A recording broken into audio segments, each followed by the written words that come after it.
Well, first of all, I want to thank you for your perseverance in here. You and the ranking member, Kane, have been warriors on this for years. And I want to thank you, Secretary, for giving us our first audit in the history of the United States. And I know it's a laborious process. I know it's expensive to start with to do your first one. I just have a couple of quick questions. When you look at the number, the cost of this first exercise, it's pretty substantial, as you might imagine. This is our third largest expense item on our expense sheet, second only to Social Security and Medicare.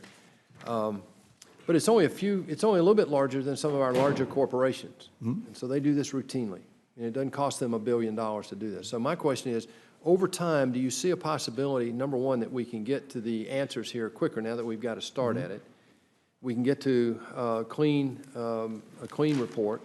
And then what's the quantitative? I know we've talked about some of the subjective benefits of this, that are obvious, but how do we quantify that? And it seems to me, you mentioned in a private conversation, you pretty much already paid for this in many regards quantitatively. Can you just tell the committee and get that on the record for us? Sure. So you talk about the cost, so let's break it into the three parts. There's the amount we pay the public accounting firms, about $195 million. Compared to our size, not dramatically different than some of the other large firms. It's about right. From the Corps of Engineers, their experience has been, though, that as the audits move from these heavy sampling to reliance on controls, those costs will come down. So we expect to see the amount we pay the auditors go down.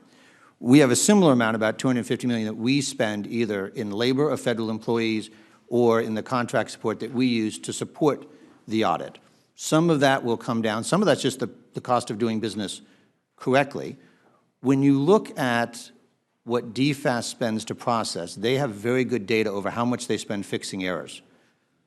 Their costs will go down by at least $400 million when they start getting clean data, which will fully cover the cost of the audit and the cost of our side of support. The clean data is a byproduct of an audit process. It absolutely is. And you think about the labor we spend when a transaction comes through that's unclean. Somebody has to research, they've got to figure out why the codes are wrong, versus an automatic one where the whole thing flies through without a touch, right? And you're all set. The second half of that is the money we spend on fixing problems. And again, we're doing this to comply with our standards and with the law. So we were spending that money in the past, and we are spending now. The difference is we didn't have the audit to tell us if it was right. So I'll just pick a system example. You're fielding a new accounting system. In the past, you'd field it, and then you start discovering it didn't post right, it didn't do what you want to. Well, the person fielding it now knows the auditors are going to show up every year and test that system. So you're not going to be done with your implementation before the auditor's giving you a list of problems, and the program manager's thinking, am I paying you to make this system work? So that level of discipline benefits the taxpayer through these fieldings to get it to the right level.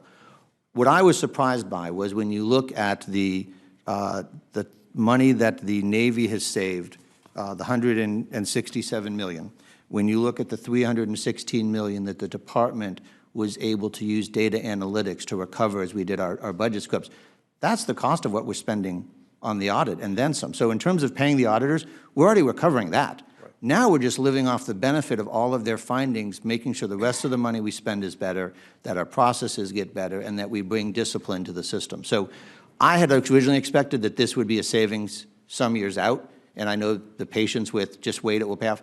But we are seeing that benefit now, and we are seeing the benefit to the taxpayer immediately. Can I ask one more real quick? I know you've talked about continuing resolutions since you've taken this job, and we now know because the SecNav, Secretary Richardson has actually talked to us quantitatively about that, and now the service heads, secretaries have also done that across the board. We now know that it costs upwards of a couple $100 billion over 10 years in terms of the CR practice that we've been under for the last 45 years. Only 4 times in the last 45 years have we actually funded the government on time, and that means no need for a continuing resolution at the beginning of the year. In the last decade, all but 1 year, the first quarter has been under a continuing resolution. This current debate that we'll have tomorrow, if we have a vote on the next continuing resolution, will be the 188th continuing resolution. Can you describe to us how the audit interacts with our growing awareness of how this insidious thing called a continuing resolution just devastates the military? It doesn't sound so onerous to me as a business guy coming in. You're going to spend no more than last year? That doesn't sound so bad. But because it ties the hands of the military at the line item level, it seems to me we're building in tremendous intrinsic cost there just because of our lack of doing the job here in Congress. And I know you agree with that. How would the audit help us identify, expose those wasteful efforts? Like $4 billion right now we're spending today. We're spending against $4 billion of programs that the DoD has already said are obsolete. We don't want to spend those anymore. But we're obliged to under the continuing resolution law. So you think of a contract where you're buying some supply. Normally, you might place the order at the beginning of the year for the entire year. And instead, you're going to take that, and somebody's going to make an order that covers the first 6 weeks. And then they have to do a contracting action. They have to do all the normal paperwork. They've got to load it in the system. And then when the CR is extended, they do another contract for another 4 or 6 weeks. We keep breaking this contract into multiple parts, increasing the amount of manual labor that you have to do, increasing the chance for data error, making it much harder on the vendor to deliver the quantity at the right cost. And so what the audit will show you is just the volume of transactions you have artificially generated, the amount of additional work. We see the consequences with some of these inventory issues at year end, where we held back money for 3, 6 months, and then we push it forward and expect people to move out and be able to execute it with the 3 to 6 months left. And we're holding excess inventory in anticipation of 3 months or more that we can't use. Or at the very end of the year, it's the one thing I can order, right? So I order the inventory, but it's a rush because I didn't get it in a normal sequence like I did, so I put it on the shelf. I'll get around to loading it into the inventory system later. Life gets busy.